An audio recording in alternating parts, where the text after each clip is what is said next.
بے سہاروں کا سہارا صرف اللہ ہے۔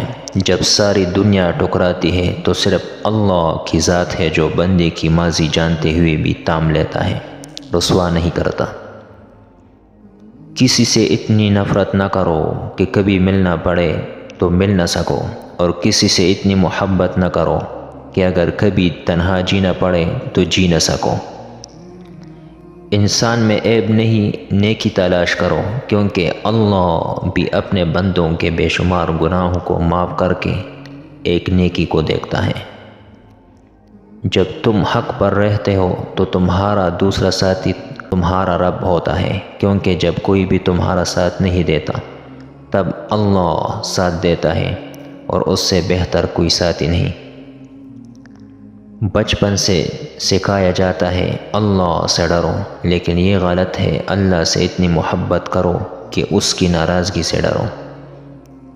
انسان جب کوئی برائی کرتا ہے تو وہ دائیں بائیں آگے پیچھے اچھی طرح دیکھ لیتا ہے، بس اوپر دیکھنا بھول جاتا ہے۔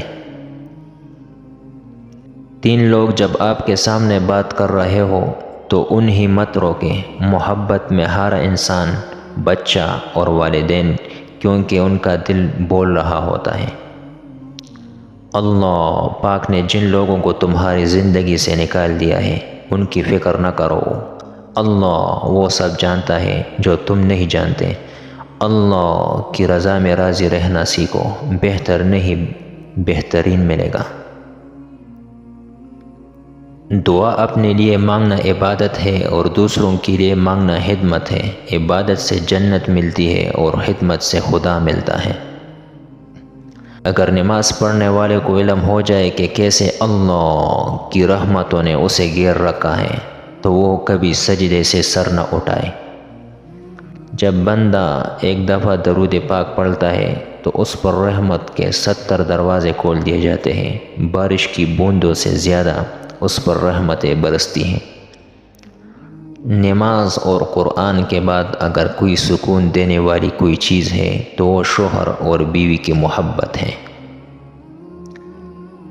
تمہاری رزق میں دوسروں کی ضروریات پوری ہو رہی ہے تو تم بہت خوش نصیب ہو کہ اللہ تمہارے رزق کو پاک کر رہا ہے۔